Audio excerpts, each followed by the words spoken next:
Today, we're going to see the game that made Magnus Carlsen world champion. Carlsen had already won 2 games against the reigning world champion Vishwanathan Anand, and the 2 subsequent games had been drawn. That put Carlsen ahead 5-3 going into round 9, a commanding lead in a 12-game match where the first player to reach 6.5 points wins the title. Anand was running out of games. He needed wins. He needed them now, and that urgency was about to cost him everything.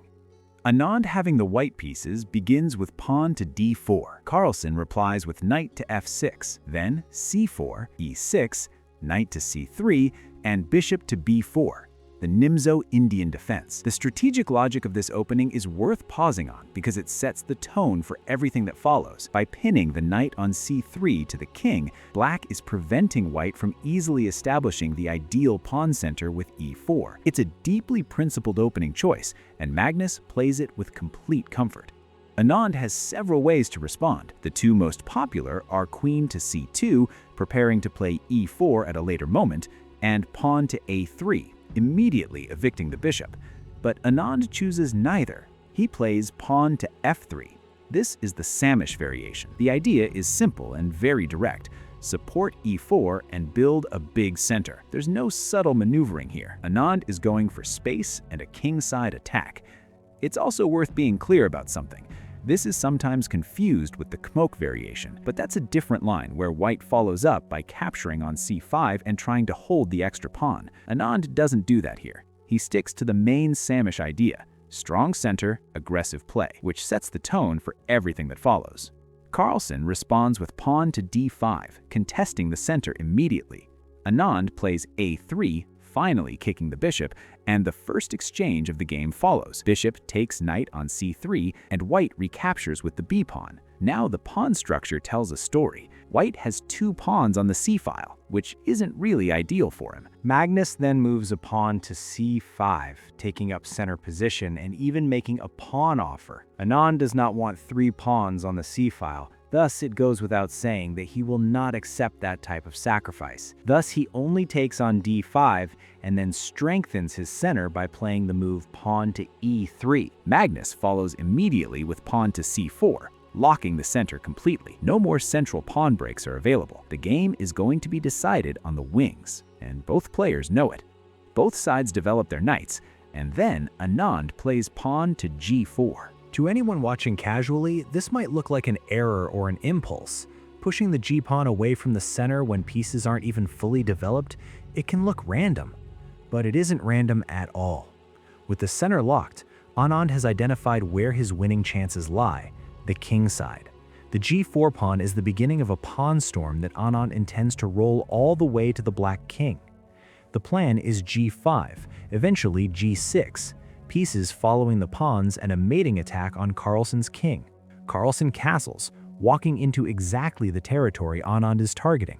Bishop to g2 from Anand, developing and reinforcing the kingside structure.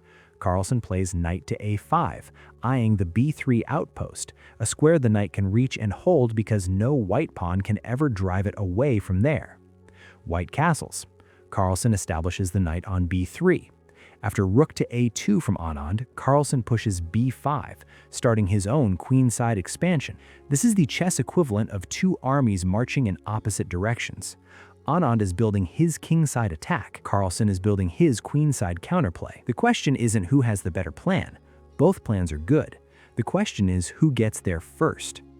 Anand plays knight to g3, preparing to add more pieces to the kingside assault. Carlsen pushes b4, intensifying queenside pressure. Anand responds with pawn to g5. The attack is genuinely launched now, pawns rolling forward toward Carlsen's king. Carlsen retreats the knight to e8, and then Anand plays e4, the long-awaited central break that opens the position for his pieces. Here, Carlsen makes one of the most important decisions of the game.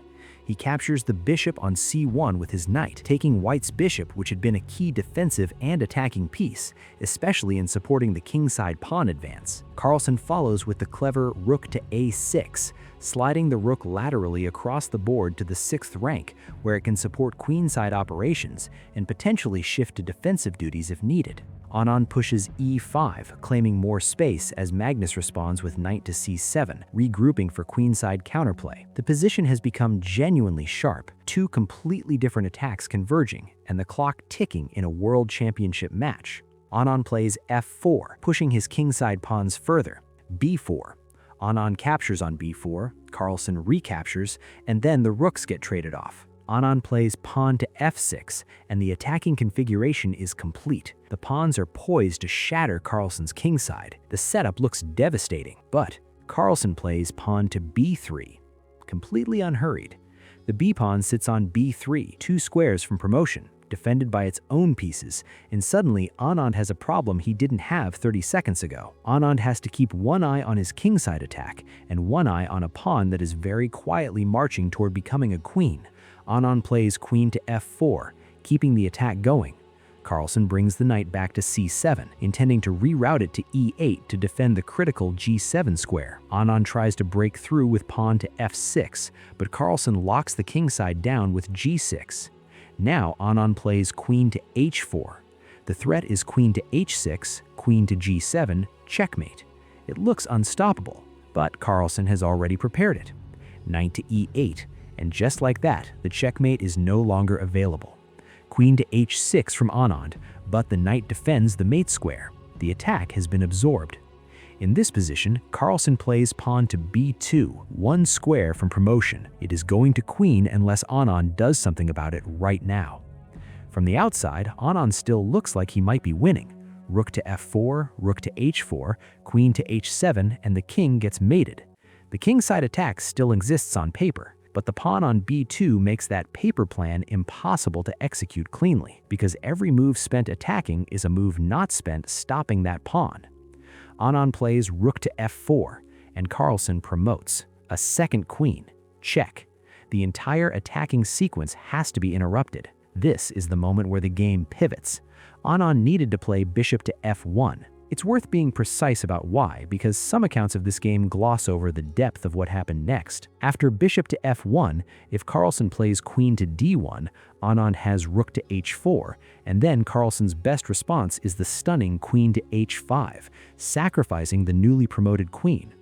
After knight takes h5, g takes, rook takes h5, the g6 pawn is gone, and Carlsen can play bishop to f5, defending both h7 and coordinating the pieces.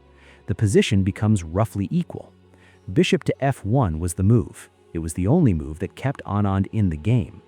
Instead, Anand played knight to f1. In the press conference after the game, Anand explained his thinking. He said he played knight to f1 specifically to anticipate the queen to d1 idea, because after knight to f1, queen d1, rook to h4, queen to h5, takes, and now the knight can later jump to e3 and then to f5 or d5, setting up a devastating piece attack where he finishes up the king. His calculation was logical, his preparation was thorough, but he made one critical error in his calculation. He forgot that the knight from g3 was no longer on g3. That knight had moved, which meant the path to the h-file was different than Anand had calculated.